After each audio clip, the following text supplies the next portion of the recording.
Hello friends, রিম্পাস চ্যানেলে তোমাদেরকে welcome. দেখো, আমি আজকে অনেক দিন পরে চলে এসেছি তোমাদের সাথে একটা রান্নার রেসিপি নিয়ে। আজকে যেহেতু পৌষ সংক্রান্তি, পিঠে খাবো না তা কি কখনো হয়? তাই বানিয়ে নিচ্ছি আজকে পাটিসাপটা। এখানে দেখো খোয়া ক্ষীর নিয়েছি, আর এখানে দুধ আছে। দেখো, খোয়া ক্ষীরটাকে কিন্তু আমি গ্রেটারে গ্রেট করে নিয়েছি, তোমরা চাইলে ভেঙেও দিতে পারো। এদিকে দেখো, আমি ফ্রাইং প্যান বসিয়ে নিয়েছি, এটা গরম করে নিয়েছি। এবার এর মধ্যে দিয়ে দেবো দুধ। দেখো, এখানে আমি 2 হাতা মতন দুধ দিয়ে দিয়েছি, বড় হাতা 2 হাতা।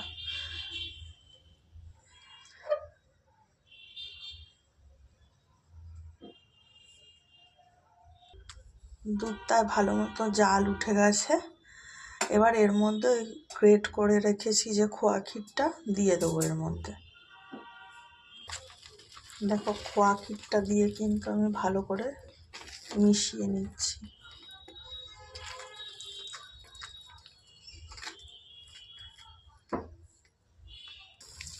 দেখো, আমি কিন্তু এখানে গুড় অ্যাড করে দিয়েছি 3 চামচ, বড় চামচের 3 চামচ গুড় দিয়েছি এর মধ্যে।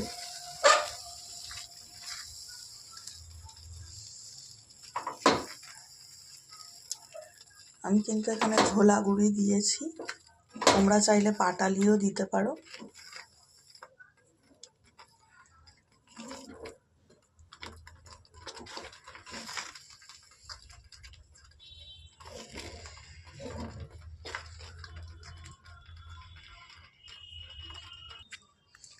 দেখো, পুরটা কিন্তু আমার রেডি হয়ে গেছে, আমি গ্যাস অফ করে দিয়েছি।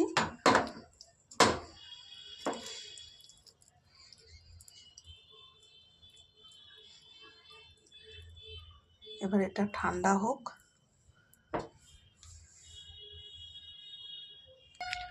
পুর ঠান্ডা হতে হতে এদিকে আমি ব্যাটারটা রেডি করে নেবো। এখানে দেখো 1 বাটি সুজি দিয়ে দিয়েছি। দেখো, এই বাটির 1 বাটি সুজি দিয়েছি, এই বাটির 2 বাটি আমি ময়দা দিয়েছি।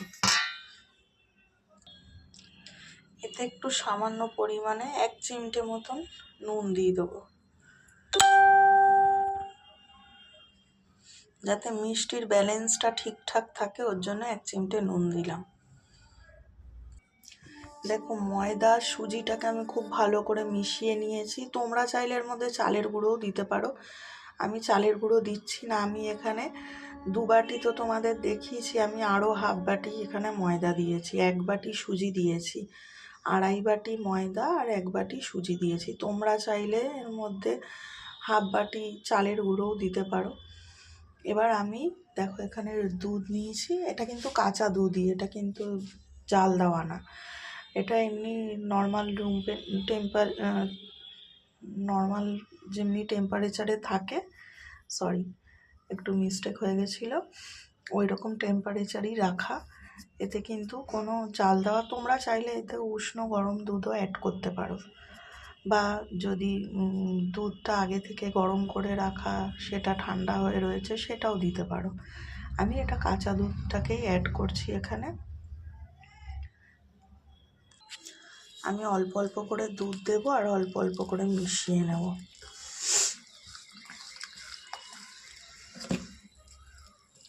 তোমরা চাইলে জলও দিতে পারো, আমি পুরো ওই গোলাটা আমি ওই দুধটা দিয়েই গলবো। দেখো, এখনো পর্যন্ত এই অবধিতে এসে ঠেকেছে। এইবার এর মধ্যে দেব, এটা কিন্তু এখনো হয়নি ফেটানো, এখন এর মধ্যে দেব গুড়। গুড়টা দিয়ে তারপরে আবার ভালো করে ফেটাবো।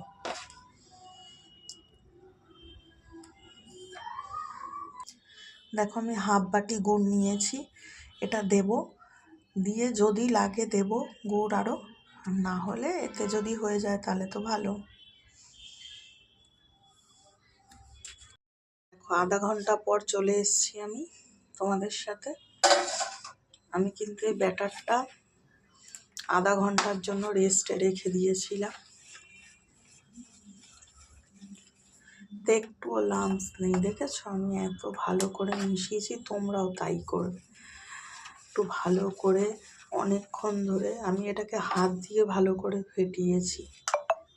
দেখো এরকম ঘনত্বের রাখবে।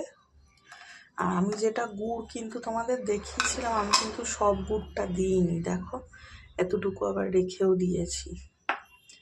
তোমরাও আগে একটু দেখে নেবে কিছুটা দিয়ে, যদি প্রয়োজন পড়ে তবে আবার দেবে, কারণ বেশি মিষ্টি হয়ে গেলে আবার ভালো উঠবে না পাটিসাপটাগুলো।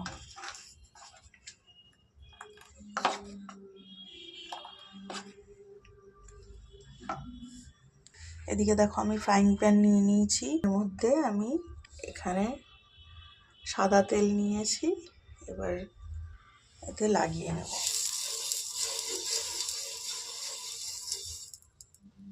আমি ভালো করে কিন্তু তেলটা লাগিয়ে নিয়েছি।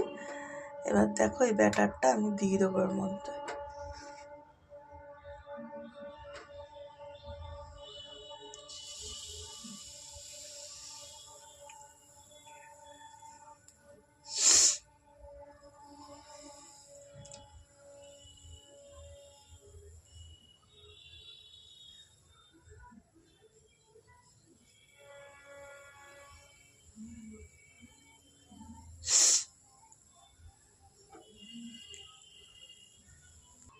এদিকে দেখো এই যে পুরটা রয়েছে, পুরটা এবার দিয়ে দেবো ওর মধ্যে। দেখো আমি কিন্তু পুরটা দিয়ে দিয়েছি।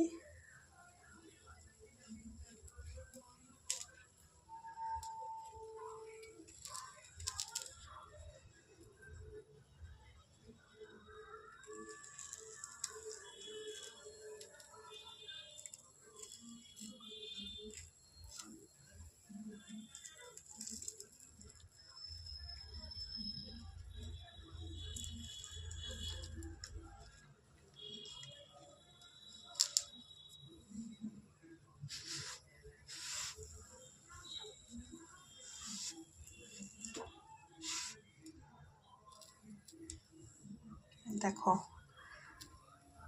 পাটিসাপটাটা কিন্তু রেডি হয়ে গেছে। দেখো আবার সেম প্রসেসে এক হাতা আবার দিয়ে দিলাম, আবার এর মধ্যে ওই পুরটা দিয়ে দেবো। দেখো আবার কিন্তু পুরটা দিয়ে নিয়েছি, আবার ভাঁজ করে নেব। দেখো এই কটা আমি বানিয়ে নিয়েছি, সবগুলো তো আর দেখানো সম্ভব না, তাই দু তিনটে তোমাদের সাথে শেয়ার করলাম বানিয়ে।